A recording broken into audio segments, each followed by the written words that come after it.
Welcome back to My Hero Academia Anime Review, episode 153. Yes, a bonus episode review. Why? Because they released 2 episodes. Yep. Now, unlike the last episode, I talked about new chapter manga, 2, this one, not gonna do that. For good reason. It's not been released yet. Yep. This one is discussing episode 132, Full Power. And here we are starting a brand new story arc. Excuse me. So the Paramount Liberation Front arc, that's all done. Taking up 19 episodes of this season. And now we finally move on to a different story arc. A story arc that is roughly 22 chapters. And this episode roughly covers the first 3 from chapters 307 to 309. Oh, and by the way, we start adapting from this very volume. Volume 32, which is actually the second and most recent volume released. As a matter of fact, this volume was actually released, I think it was released about 5 months ago, I think it was. Let me take a look at that. Because I don't think it was that long ago it was released. Let me take a look at it. Let's see.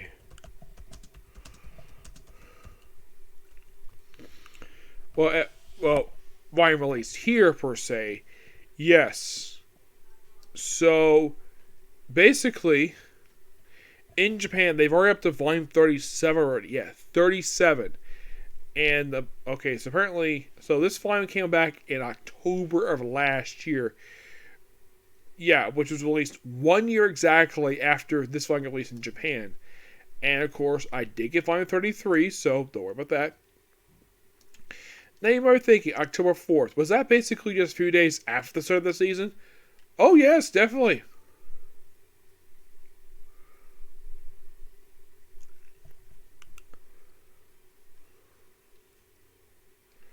So basically, what happened this episode? Well, now Deku himself does show up like partway through the episode. So the episode starts off with basically, we see Deku after we see the recap. Like, oh, we see a particular villain that showed up. Which villain, you might ask? Well, we're going to get to it. We first see 2 third-year students.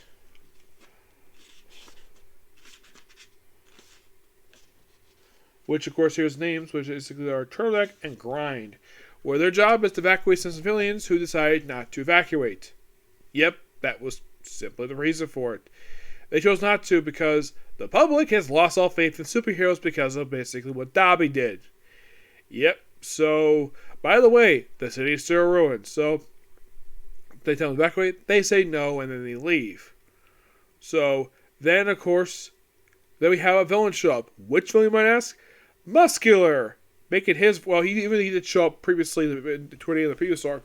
But this is probably our first time we've seen any major action since the Force training arc way back in season 3 of the show. So you might be curious though, how long has it been since dubbers, people who watch the English dub for the show, how long has it since we saw this guy in action? Well, I know we just seen fairly recently. This is actually the first time in 5 years he's been seen. Yes, 5 years. Yeah, not since about April 2018 is when he was last seen.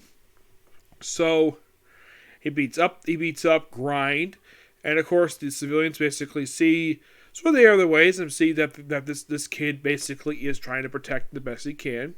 Okay. Then of course we have Deku pop up out of nowhere, the Dark Hero Deku. That's where basically his clothes are tattered. Now they do get an explanation of basically how we got here. We see what happened as a flashback. Yes, a flashback. Instead of, presented in more chronological order, but no, we have presented like it is the manga. Now, I know the earlier series that did this where they presented something really important and it done it in a flashback was case closed. And I know the manga got flack for it. The anime got a lot more flack to it because basically, in the case of that one, it was the episode where the main character confesses feelings for his love interest. And it was done in a flashback instead of, during present time, which was quite stupid. Yes. This episode, not exactly as bad as that. So, basically, Deku agrees. Now, Endeavor, Hawks, and and Bastion agree to team up with each other, and they're working with Deku, and of course, All Might goes with him as basically support. So, and of course, also Deku pays visit to Gran Torino, which was where Gran Torino gives him his scarf. That's the scarf you see him wearing on the cover.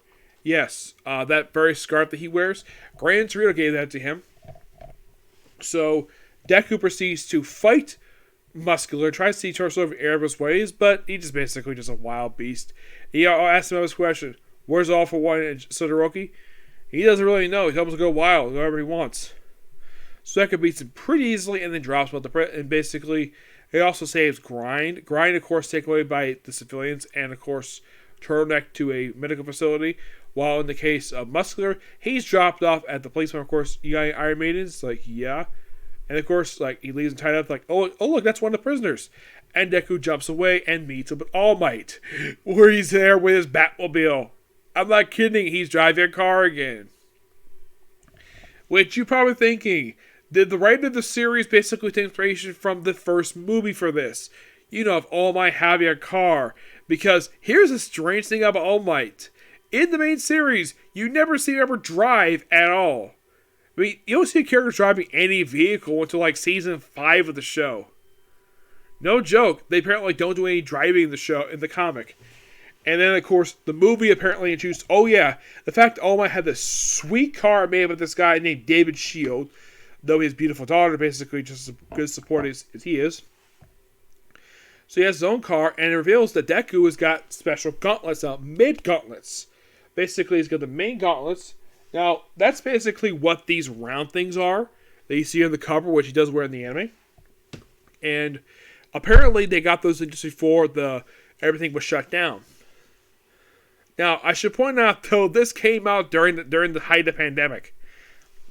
Yes, seriously.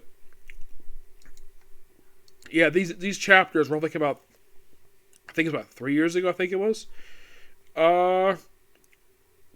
Actually, no, this was basically about 2 years ago. So, it was basically when the pandemic was sort of winding down.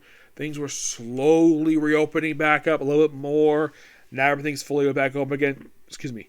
So, that's probably not too outside stuff, possibly. So, I'm not going to go into that. So, he uses, well, his smoke screen, because apparently he flies away, and of course, All Might gets a call. And by the way, Deku's mom is against this at first, but All Might volunteers to go with him, just make sure he's protected. And of course, he flies away because basically their villain showed up. And of course, you have All Might on a phone. And Deku points out, though, about his ringtone, it's a Silver Age music, which I thought was so neat, because that is so Deku, he would identify something like that, because man is basically the kid is a massive bookworm. But yeah, fantastic episode. Loved it. And do not know the release new episode next week. I don't know. I'll find out this weekend. Yep, so yeah, that's episode review. Next episode is going to be Dotomo Nagara. And I'm like thinking, wait, are you going to watch the episode review? No, I watched it already today. I just basically review of it now. Yep.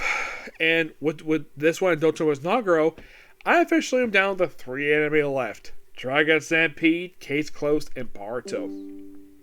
Now, I'll probably get one episode done in time. Who knows, okay? Thanks, you. Bye.